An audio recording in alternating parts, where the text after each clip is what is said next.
송갑석 최고위원은 SNS를 통해 김남국 의원이 본질에서 벗어난 발언과 불충분한 해명으로 당에 대한 국민 신뢰를 갉아먹는 행위를 하고 있다며 중단을 촉구했습니다.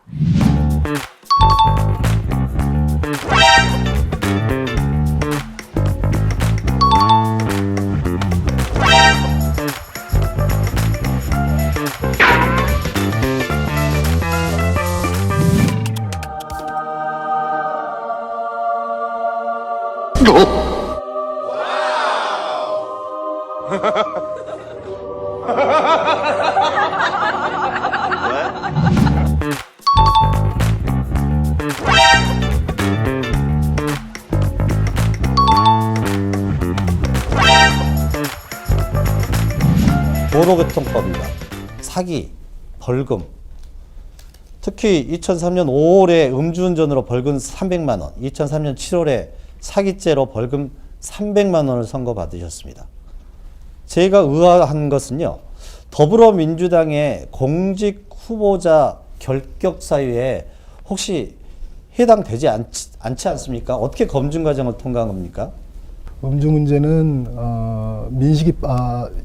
윤창호법 통과 이후로 음주가 한 번이라도 그것이 면허 취소건 정지건 간에 적발된 사람은 무조건 공천을 받을 수 없습니다. 그리고 최근 10년 이내에 음주운전을 2번 한 사람들은 네, 심각하게 2003년이니까 보고 있습니다. 10년 넘어서 범위를 넘어선 거에서 해당이 안 되는 예, 한 번이고요. 예, 잘 알겠습니다. 그리고 예전 일이기 때문에 그건 뭐 누가 뭐라고 해도 아무리 젊었을 때 일이라고 할지라도 잘못된 거죠. 예, 반성하고 있고 20년 넘은 일이지만 그 이후로는 그런 일은 없었습니다.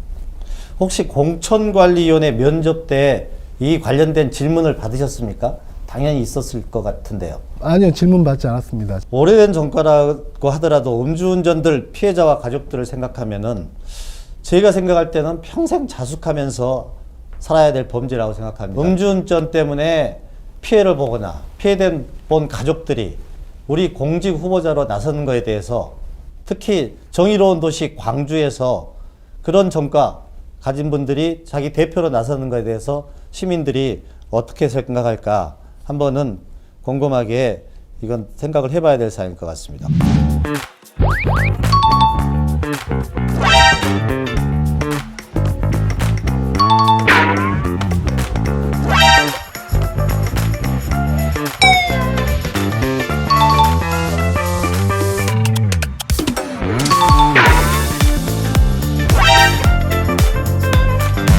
더불어민주당 송갑석 광주시당 위원장은 중앙당 방침과는 별도로 음주운전자에 대해서는 시당 차원에서 더 엄격하게 정밀 심사를 하겠다고 밝혔습니다. 민주당 중앙당은 10년 내 2회, 15년 내 3회 이상 음주운전 적발자를 예외 없이 공천에서 배제하기로 했지만 광주시당은 기간에 상관없이 여러 차례 음주운전 전력이 있는 후보에 대해서는 공천관리위원회에서 다시 심사를 벌일 예정입니다.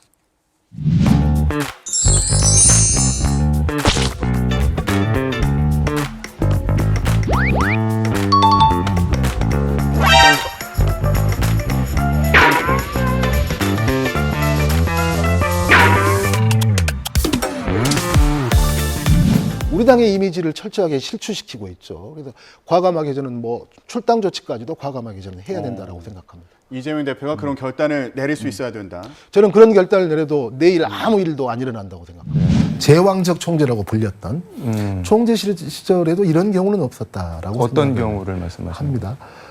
이재명 대표가 그 주요한 큰 자리, 당원 간담회 가는 자리에 4명의 최고위원 후보들을 대동하고 다니는 그렇게 그 노골적이고 또 그렇게 많은 숫자를 거의 그냥 지도부 전체를 본인의 계파로 집어넣으려고 하는 이런 모습은 그 이전에 저희 전당대회에서 본 적이 없는 모습이거든요.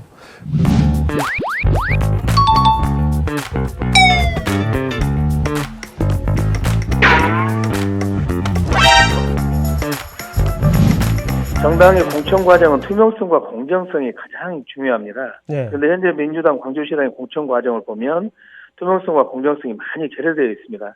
지금처럼 공천을 한다면 시당위원장과 지역위원장들의 입김에 의해 공천이 좌지우지될 가능성이 매우 높다고 볼 수가 있죠. 네. 따라서 공천 관리에 가장 책임이 있는 민주당 광주시당 송갑석 위원장은 사퇴를 촉구했고요.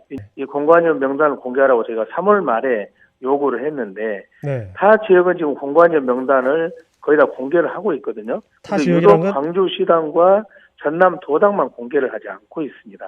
명단을 공개를 안 하면 특정하게 힘 있는 사람들은 공관위원 명단을 가지고서 뭔가를 할 수가 있고 그렇지 않은 사람들은 내용을 알지를 못하고 그리고 또 하나는요. 최소한도 공당의 공관위원 정도 하려고 하면 예. 방금 사회자께서 말씀하셨던 그런 어떤 압박이나 이런 부분도 이겨낼 수 있는 분이어야 됩니다.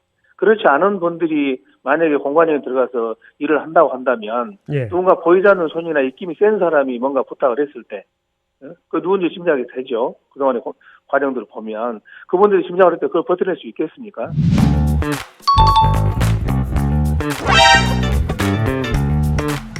국회의원은 일반 국민보다 훨씬 높은 도덕성이 요구되는 자리입니다. 일반 국민보다 훨씬 못한 도덕적 흥결을 가지고 지지를 요구하고 공직에 나서겠다. 이건 광주 시민을 무시하는 처사입니다. 어떤 정치 철학자가 이렇게 이야기를 했습니다. 복지는 궁핍한 사람에게 주어져야 되고 명예는 자격이 있는 사람에게 맡겨져야 되고 정치 권력은 도덕성이 있는 사람에게 담당케 해야 된다. 이렇게 이야기를 했습니다. 도덕성이 없는 정권이 어떻게 무너지는지 박근혜 이명박 정부 보면서 우리 똑똑히 보았습니다. 국회의원도 마찬가지입니다. 도덕성이 없는 사람이 지역발전, 국가발전, 그리고 수많은 공약, 이게 얼마나 허망한 일입니까?